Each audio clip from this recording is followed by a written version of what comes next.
Olá! No Visão Parlamentar de hoje, vamos fazer um balanço do primeiro semestre de 2012 aqui na Casa de Leis. E o nosso entrevistado é o deputado estadual pelo PMDB, Júnior Mock. Olá, deputado. Olá, Thaís. Olá, telespectadores. Deputado, este semestre foi marcado por muitas ações, muitas audiências públicas, e uma delas foi a audiência pública Crimes de Trânsito. Qual foi o objetivo dessa audiência? Em verdade, Mato Grosso do Sul sediou o Seminário Nacional sobre Violência do Trânsito. Participaram autoridades a nível nacional e também as autoridades estaduais, como a Polícia Rodoviária Federal, o Detran de Mato Grosso do Sul, o Cipetran, participaram a AGETRAN, quer dizer, as agências municipais de trânsito, para discutir essa temática que hoje eu diria que é quase uma calamidade a nível nacional. E a audiência pública foi a finalização do Seminário Nacional de Trânsito. E nós discutimos especificamente na audiência pública o tema crimes de trânsito.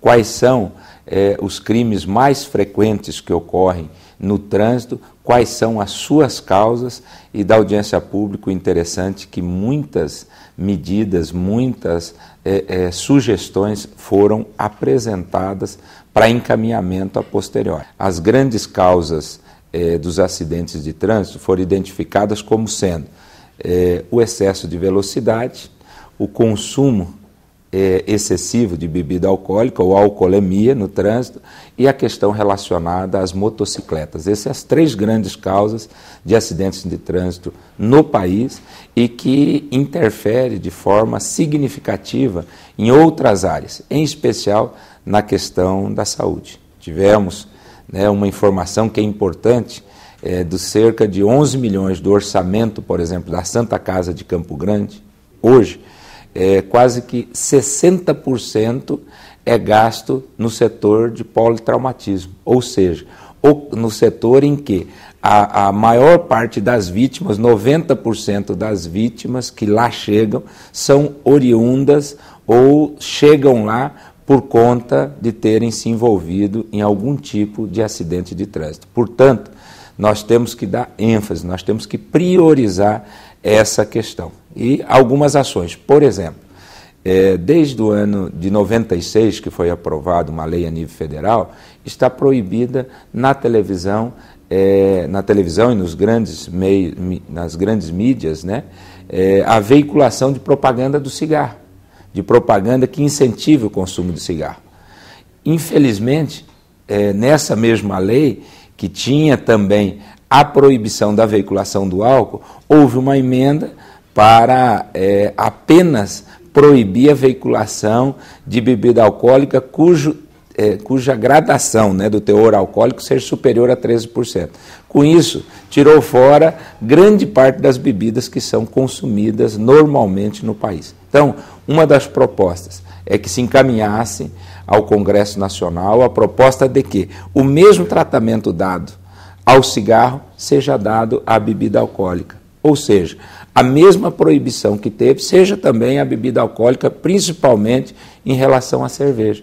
Porque o estímulo ao consumo de cerveja, se você pega um grande veículo de comunicação como a televisão, você vai ver a quantidade de propagandas que incentivam o consumo de álcool. E esse é um dos grandes problemas hoje da violência no trânsito. Além dessas, outras propostas importantes nós tivemos, como a questão de em todas as audiências públicas colocar essa polêmica com relação aos crimes de trânsito como pauta permanente, para que a gente possa estar discutindo permanentemente. Não pode ser apenas num seminário, não pode ser apenas numa audiência pública, a sociedade tem que estar permanentemente discutindo isso.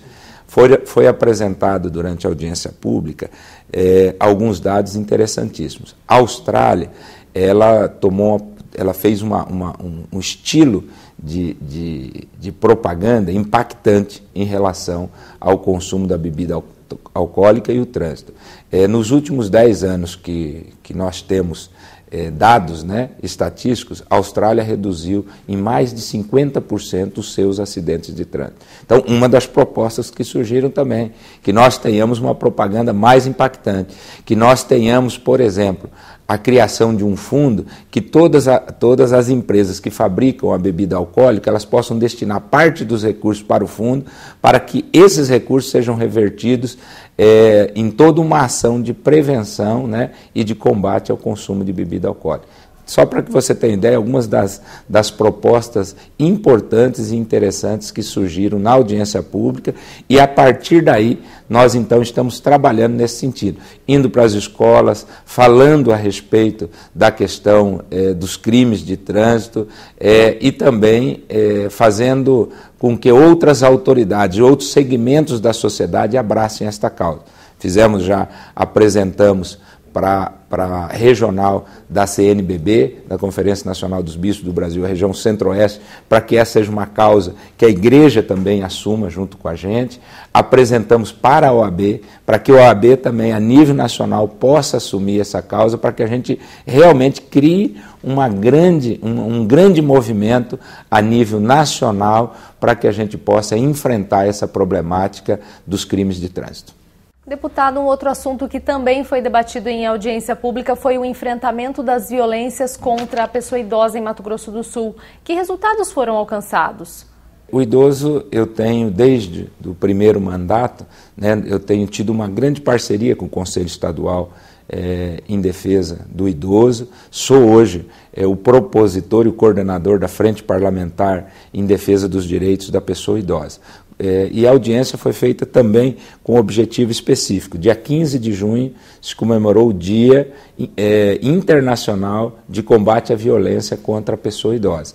E nós fizemos audiência pública para discutir os casos também mais frequentes, né? A Promotoria Pública em Defesa da Pessoa Idosa aqui esteve presente e relatou-nos os principais casos de agressão à pessoa idosa, principalmente quanto à questão de furto dos seus recursos de aposentadoria. As várias formas hoje em que o idoso sofre violência e principalmente essas violências são para furtar aquilo que lhe dá um mínimo, né, de condições de sobrevivência na velhice. E para nosso espanto, para nossa surpresa, a grande maioria dos crimes, né, e da violência contra o idoso acontece dentro do próprio lar, com as pessoas da própria família, com quem, na verdade, teria a obrigação de cuidar, ele, na verdade, é o autor, né, dessa violência. Então, também lá saiu inúmeros encaminhamentos e nós estamos trabalhando, junto com a comissão também que extraímos da audiência pública, e nós procuramos realizar as audiências públicas. Primeiro, só para poder fazer esse esclarecimento, porque nós recebemos a demanda dos segmentos da sociedade. Essa questão do acidente de trânsito foi assim, foi uma demanda que nos chegou até o gabinete, do idoso também, né, vários segmentos que atuam, né, na política do idoso em nosso estado estiveram conosco. Nós fizemos uma prévia dessa audiência pública. O que nós queremos com a audiência pública? Qual é a discussão que nós vamos desenvolver dentro da audiência pública? Qual é o tema? E o que é que nós esperamos dessa audiência pública? E a partir daí, nós sempre criamos uma comissão de 3, de 4 ou de 5 membros para poder fazer os encaminhamentos, ou seja, pegar as proposições que foram colocadas e aprovadas em audiência pública, fazendo com que elas, né, se efetivem na prática, que a gente possa endereçá-las a quem de direito, né, e cobrar desses organismos que nós não fiquemos apenas na proposição, que as proposições realmente discutidas e aprovadas em audiência pública, elas possam se efetivar na prática. Assim, então, foi também com essa audiência que trata especificamente da violência da pessoa idosa, né? Nós conhecemos um diagnóstico, né? Nós tivemos uma noção clara do que é que está acontecendo com as autoridades que atuam na área. A partir daí surgiram as proposições e nós estamos encaminhando elas. Deputado, nós falamos de idosos, né? Vamos falar agora de criança. O senhor realizou uma audiência pública aqui na Casa de Leis, onde discutiu a educação infantil de qualidade. Qual que é a importância de debater este tema?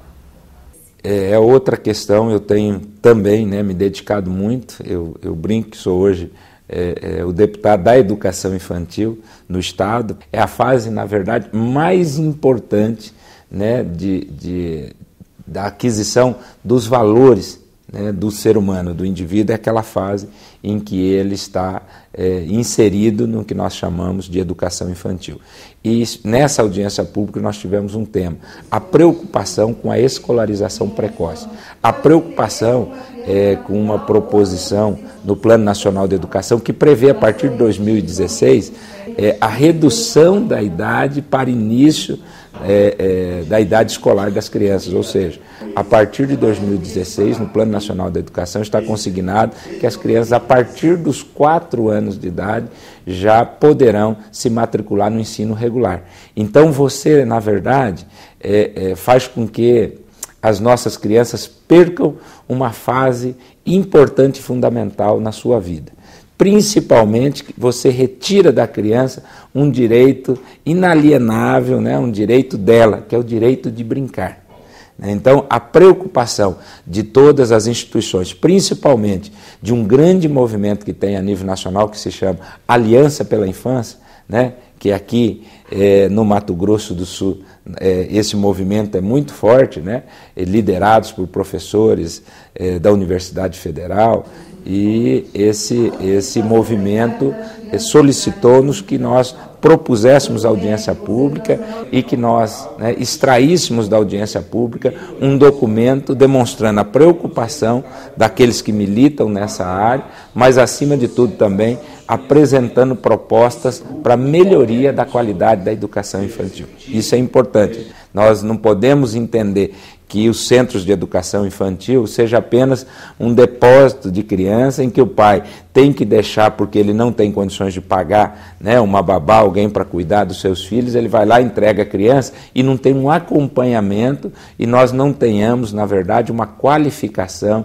uma formação adequada daqueles que trabalham com nossos filhos. O futuro, né, dos nossos filhos, a consolidação da personalidade, dos valores dos nossos filhos, ele está intimamente ligado a esse período deles, nesse período da infância, esse período que ele está nos centros de educação infantil. Então, através desse movimento, liderado aí pela professora Ângela Costa e outros professores da Universidade Federal, mais secretários municipais de educação, coordenadores de educação infantil, nós, desde o início do primeiro mandato, agora nós discutimos a problemática da educação infantil e, acima de tudo, a melhoria da qualidade dessa mesma educação que nós estamos prestando às nossas crianças.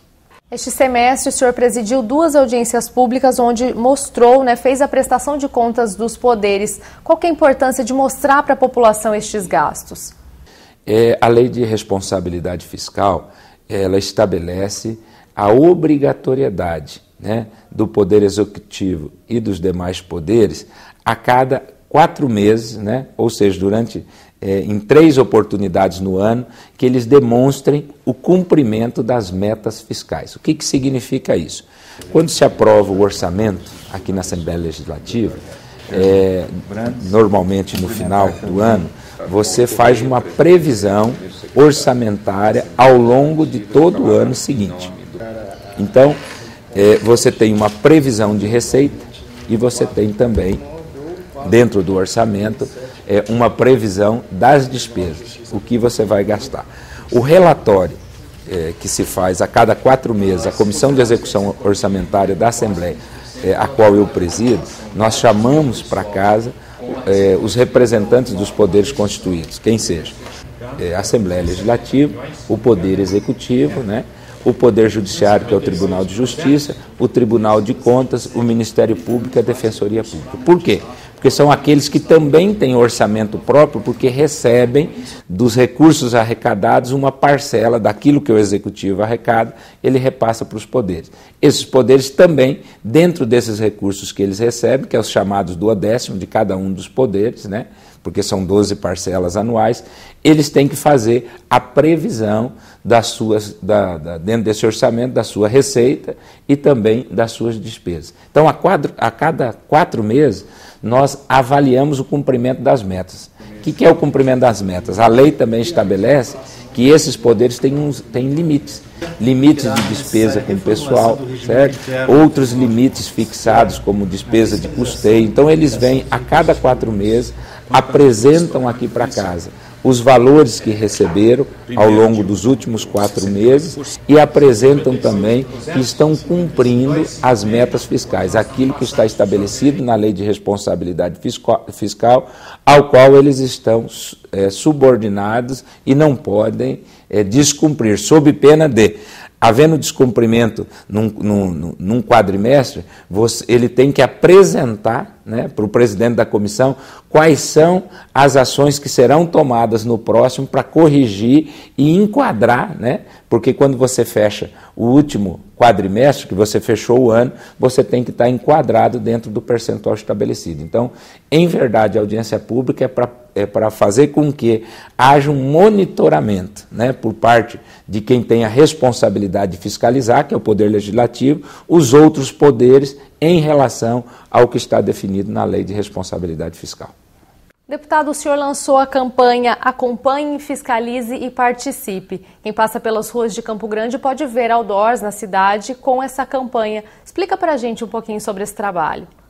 Olha, essa campanha, na verdade, surgiu em função de que, no final do nosso primeiro mandato, nós começamos a emitir o boletim online. Então, todos aqueles que nós tínhamos o e-mail cadastrado no gabinete passaram a receber semanalmente, né, todas as segundas-feiras, um boletim online prestando contas das ações desenvolvidas ao longo da semana anterior.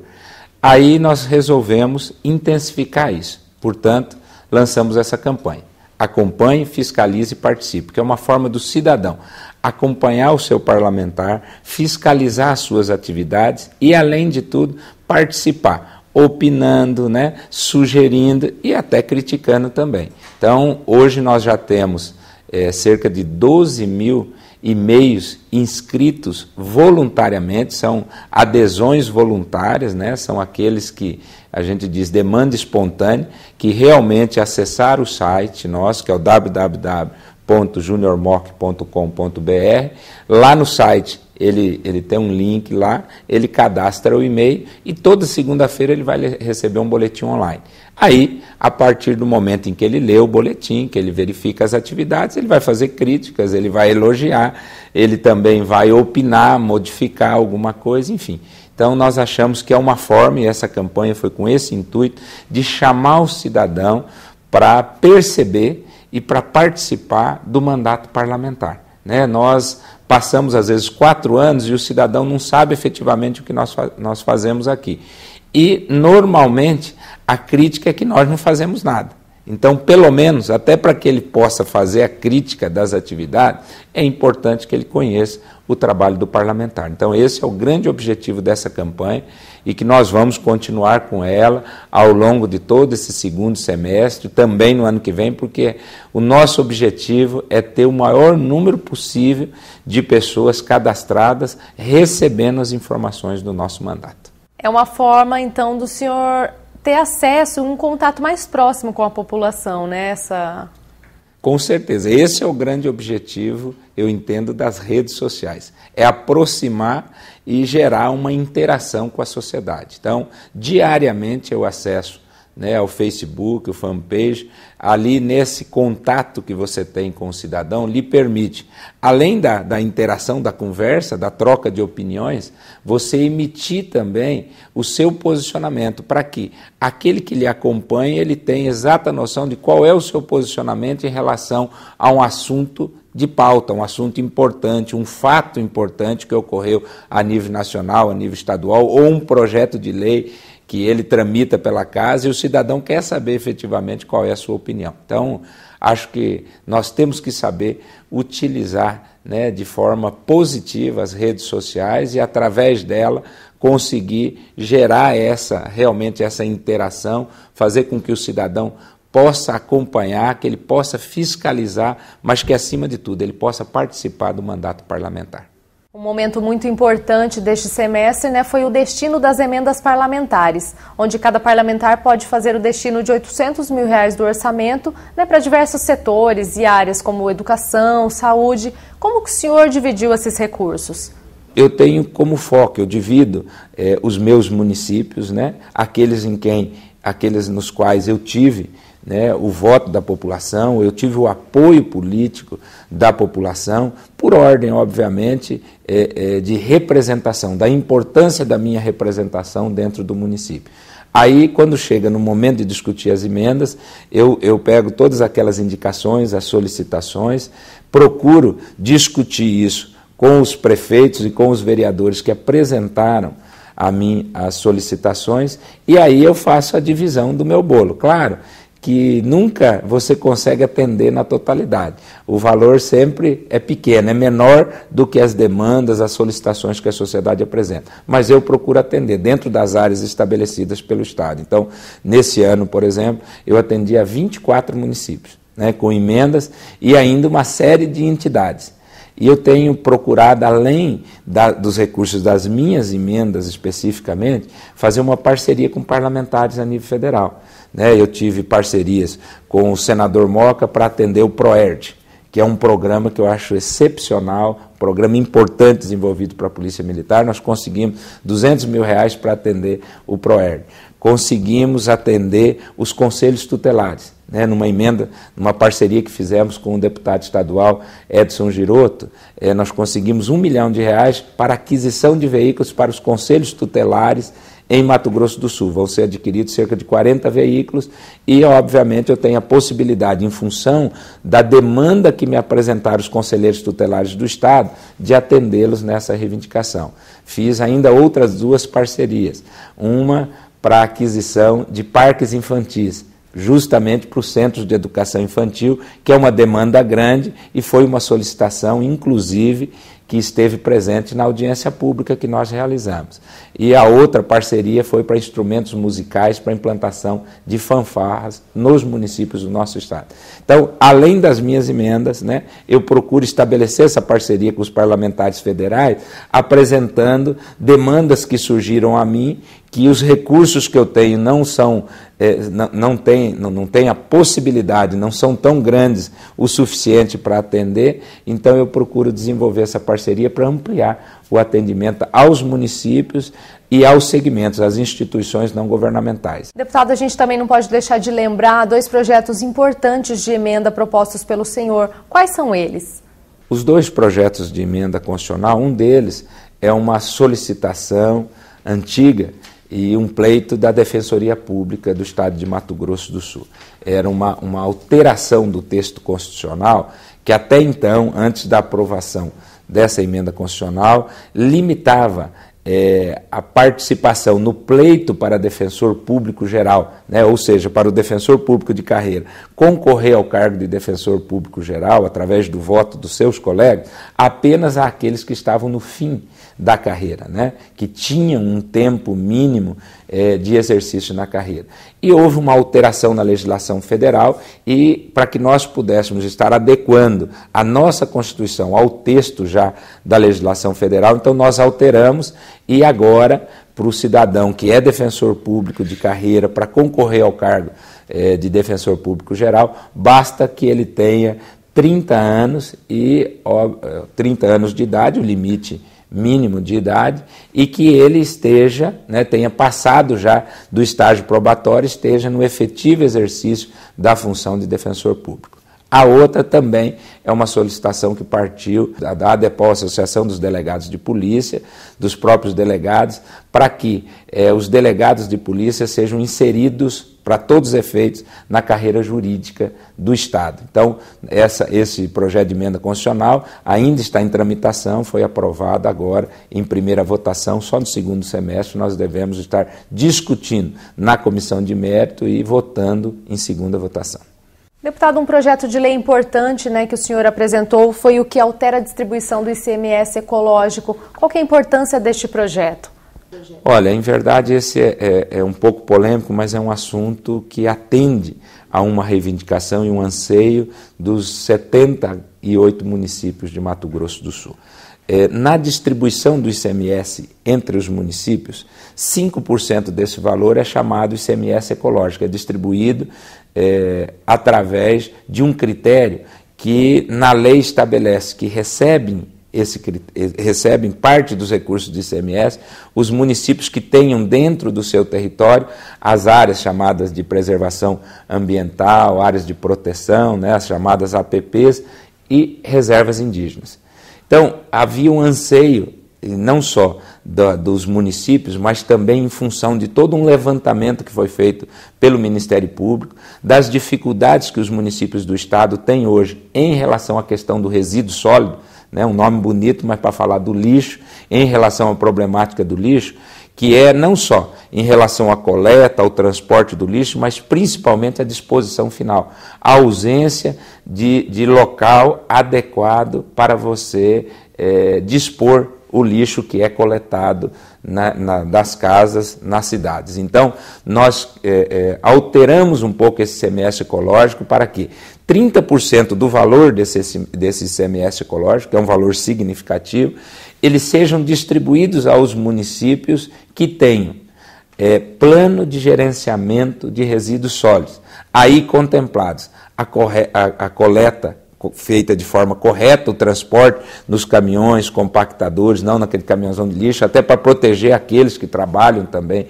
nessa coleta, no transporte e na disposição final, ou seja, os municípios que têm aterros sanitários, que colocam, né, que dispõem o lixo de forma correta e que tenham coleta seletiva. Isso é para incentivar, né, aos municípios. Aqueles que implantarem o sistema de forma correta, eles vão ter uma participação maior no repasse do ICMS feito pelo Estado. Deputado, o senhor é um parlamentar muito atuante, né? Participa semanalmente das reuniões da CCJR. Como que o senhor avalia este primeiro semestre de 2012? Estou extremamente satisfeito, né, em relação ao meu mandato nesse primeiro semestre. Eu procuro, desde o início do ano, que eu digo, a nossa equipe, nós fazemos toda uma preparação, fazemos todo um dia de discussões e nós procuramos dividir o mandato em 3 grandes eixos, né? Quais são os eixos? A ação política, a ação parlamentar e a gestão do projeto. Entendo que o mandato é um projeto, né? E nós temos que fazer com que ele dê resultado efetivo àqueles que confiaram, né, no deputado, aqueles que votaram, aqueles que nos colocaram e nos deram a condição de estar aqui na Assembleia defendendo os seus interesses, né, sendo a sua voz. Então, por conta disso, quando eu falo ação política, é essa ação de parceria com os prefeitos, com os vereadores, com as lideranças políticas, com os deputados federais e senadores, para que a gente possa ser a ponte, não só entre o governo do Estado, né, fazendo essa interlocução, fazendo essa mediação útil entre a aspiração, a vontade do povo e a transformar isso num projeto, numa reivindicação e numa ação concreta, mas também junto aos parlamentares, buscando, junto ao orçamento da União também, que recursos sejam direcionados para o Estado para atender aquelas demandas que nos foi apresentado. Isso nós chamamos ação política do mandato. A outra é a ação parlamentar, é o trabalho do deputado enquanto parlamentar, que é participar das sessões, compor as comissões, participar efetivamente das comissões, fazer com que o mandato parlamentar também seja um mandato produtivo, né, ele seja eficiente. Por conta disso, hoje, eu sou membro da CCJ, né, sou vice-presidente, já fui presidente inclusive.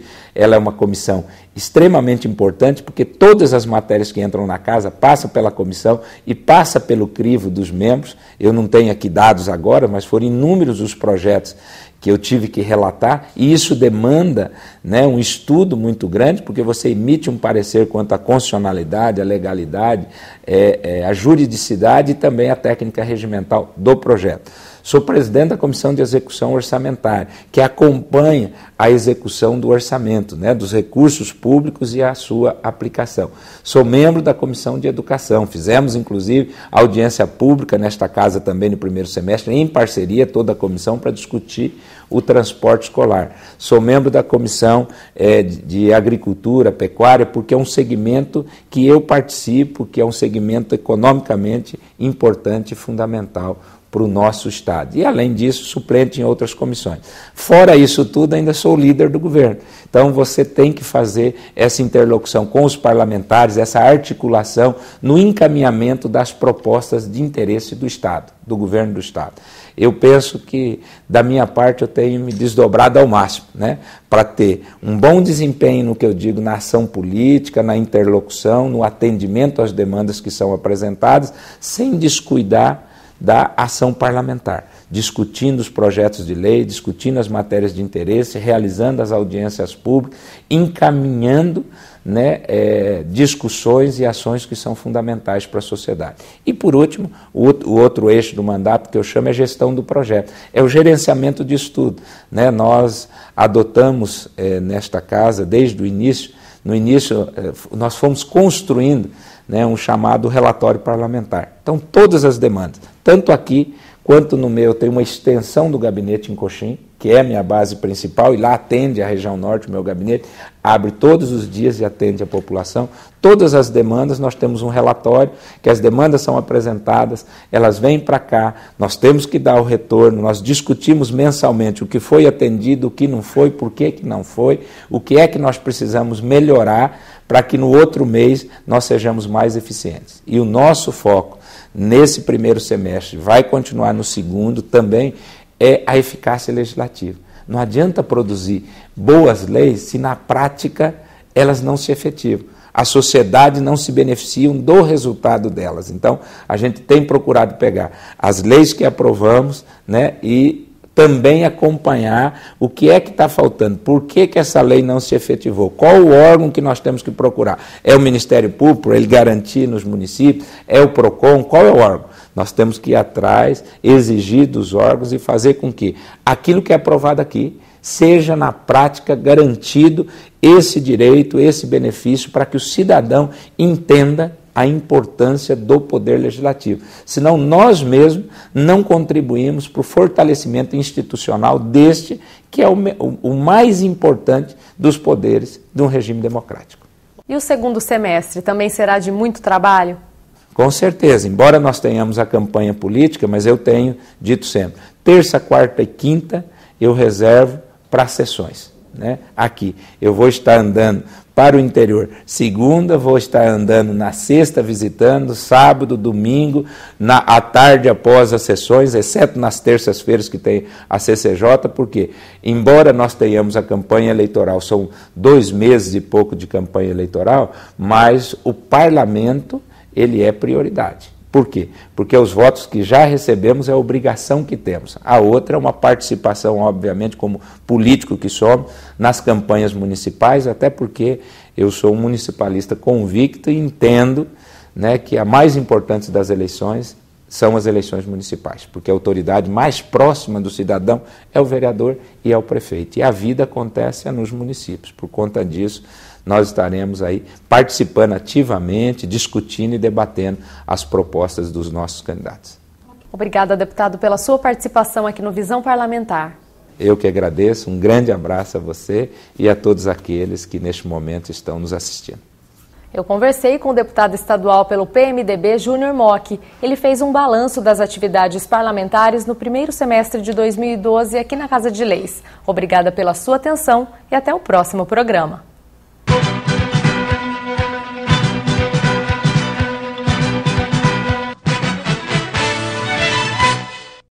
As matérias do Poder Legislativo de Mato Grosso do Sul estão disponíveis em áudio. Ouça as reportagens pela Rádio Assembleia através do site www.al.ms.gov.br/rádio. Assembleia Legislativa de Mato Grosso do Sul, também nas ondas do rádio.